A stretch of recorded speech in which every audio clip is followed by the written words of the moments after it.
Well, I think you know, it's like everything in life. It's a question of being used to it. Everything is very difficult when you start out from zero. You know, if you have to start out. So, but after a while, it would become like your second nature. Like I cannot go in a store and buy something that's not organic. I have to read the label. I don't go like, you know, local, you know, $1 cheaper. No, I look, is it local and organic, or is, you know, so I think the way to do is to do planning. I think you have just to plan. You have really to plan your weeks. You have to figure out, you know, you will find out that at the end people do like 20 different recipes. That's it, and variations on the theme. And so you just write down the ingredients for these 20 recipes and see if they're available organically, and if they are, then you stick with them. If they are not, then you just find another recipe. I think there are many things you can do that don't mean you have to spend a lot of money. I think you have to look what is in season, what is special and what is in season, and just stick to that. You know, if you know, it's not. I know at the farmers markets, food is quite expensive,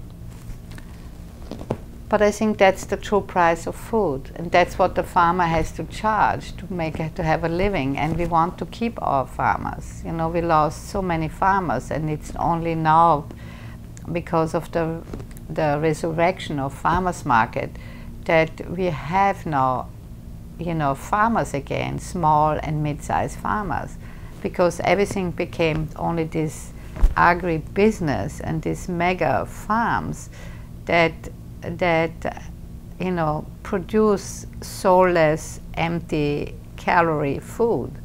And so I think I'm very happy to pay the farmer more. I prefer to eat less. I think Americans eat too much.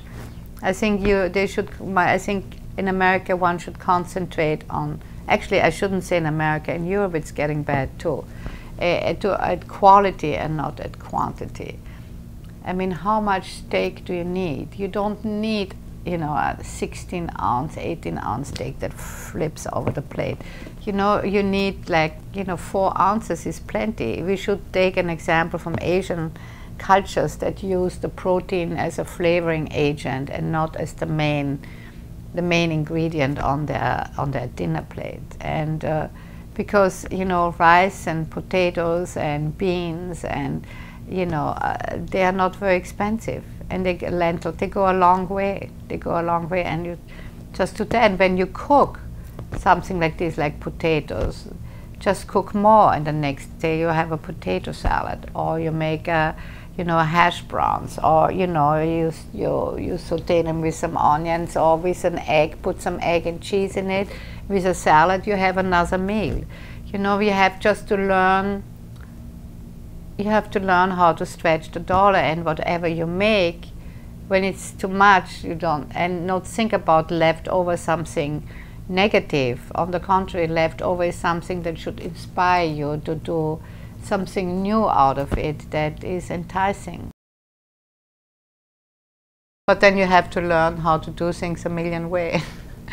Like, you know, what can you do with potatoes, or with winter squash, or butternut squash, or you know, onions, or, you know, there are a lot of things. And I think a good way of doing it is to research it a little with ethnic foods, because, you know, in the other countries, they know how expensive. They don't have the luxury of this country where the food is so subsidized that it's so cheap. You know, in Europe, food is like 2 or 3 times more expensive than here. And so you look at this country, what they do, and you can probably find, you know, I bet in Germany and in Austria find like 30 different recipes for potato. And then you have the winter squash, and you have all the chards, which are wonderful, and the kale. I mean, I'm not a big fan of collard greens, but I love all the different types of chard. And you can do a lot of things, from soups to vegetables, depends how you cut it up. You can just braise some chard and have some, you know, eggs on top, and that's a nice dinner. Have a couple of boiled potatoes with it. You know, it's like you you have just to learn a root. There's so many root vegetables, you know, from beets, carrots, parsnips, parsley root, celeriac. You know, there are a lot of different roots. And then you have all the dried beans in the winter. Now, the winter is really the season where you can eat more hearty dishes, you know, like ragouts and stews and things that have simmered. And maybe you have to dust up your crock pot, you know, and just do that. But it's nice in the winter to have. It's nice to have like, you know, a bowl of some hot soup or some nice black beans or something, and you know, keep us in a Mexican scene. So, and I'm sure if you would look up, you know, certain things like beans for Mexican food, there would be all these different recipes, and so you don't have the feeling you eat always the same. And I always tell people, think about a country. Like, think what would you like to eat today? Is it Mexican? Is it Vietnamese? Is it Indian? Is it like continental? Is it Italian? Is it Southern?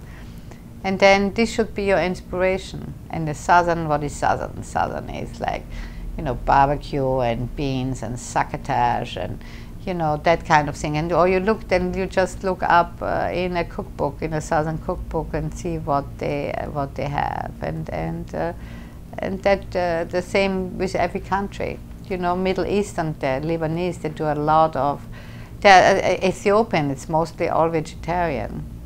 There are a lot of countries where vegetables are very prominent.